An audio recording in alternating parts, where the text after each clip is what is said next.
Je voulais juste vous dire, on a parlé des grandes surfaces concernées par le gaspillage alimentaire. Un chiffre, nos ménages, nos ménages, on en fait autant. Un Français jette 20 à 30 kilos de nourriture par an, dont 7 encore emballés. Ça représente une perte de 100 à 160 euros par personne, soit 12 à 15 milliards d'euros.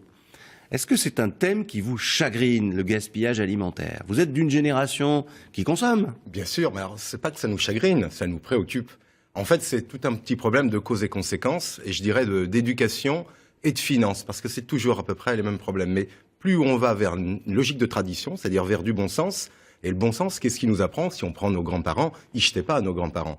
Ils savaient combien de temps on pouvait consommer un produit, comment le transformer, comment donc le conserver ou l'améliorer. Ce qui fait qu'en fait, c'est ces traditions qu'il faut aller chercher. Et en tant qu'éditeur, avec cette idée d'aller vers les gens, on est à l'écoute. On va être curieux et on va aller récolter, entre guillemets, nous aussi, non pas des fruits, mais du bon sens. Alors, vous avez fait votre marché ce matin. Ce sont des produits frais. Pourquoi cela en particulier? Alors, clin d'œil, pour avoir effectivement un petit regain d'énergie. J'ai mis des clémentines de Corse avec une idée d'IGP, parce qu'effectivement, on a des labels en France, donc il faut aussi comprendre ce qu'on nous propose. Ça, c'est intéressant, parce que derrière, je parlais d'éducation, il y a aussi une logique, effectivement, de finance, mais un bon produit a un prix. Il ne faut pas s'attendre à ce qu'on puisse acheter aujourd'hui des choses peu cher, avec un grand bénéfice.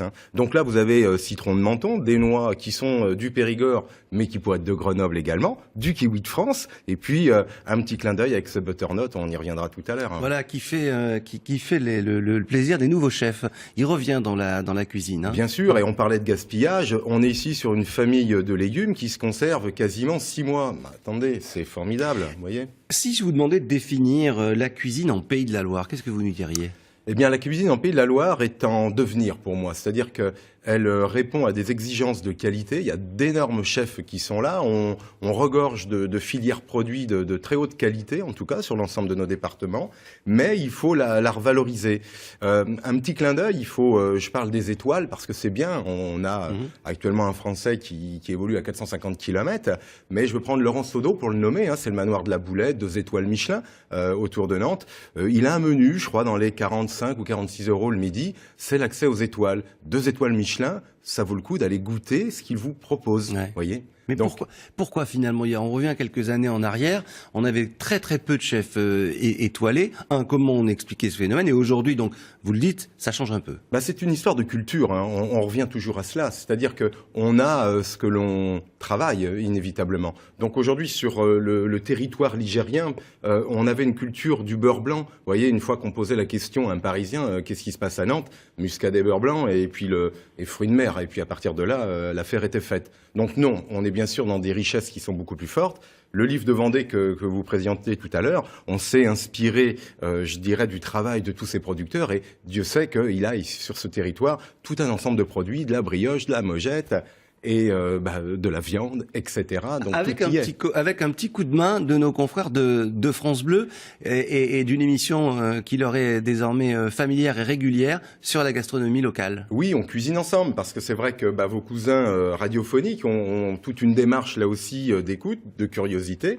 Ils drainent aussi des appels des auditeurs, des auditrices, et en ce moment on est en train de finaliser un livre qui va sortir, qui valorise donc les produits, le savoir-faire, la tradition et les recettes, mais les recettes tant des auditeurs que des chefs. Donc on est sur une cuisine de tradition populaire, une cuisine, je dirais, travaillée, celle des chefs, et puis on va retrouver notre circuit court, parce que il n'y a pas de cuisine sans produit et il n'y a pas de cuisine sans tradition. J'ai dans ma tablette magique des recettes qui passent, qui m'ouvrent l'appétit et qui sont toutes extraites donc des ouvrages que vous éditez. Il y en a une vingtaine sur le thème de la cuisine. Avant, c'était plutôt le patrimoine, et très logiquement, c'est le patrimoine qui vous a amené à la gastronomie.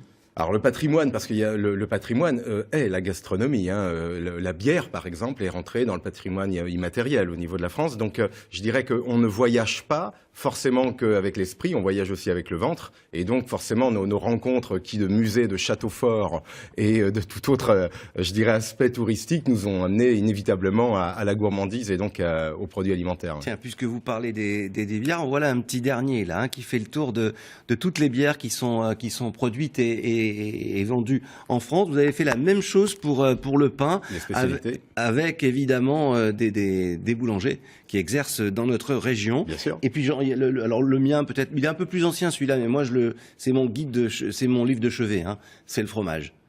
En AOP, en appellation d'origine protégée. Ouais. Et vous ne bien mangez sûr. pas de fromage, c'est le seul Très truc. peu, j'ai du mal. Mais ma gourmandise m'invite à les regarder, à les goûter quand même un petit peu, mais c'est vrai que je fais une consommation raisonnable.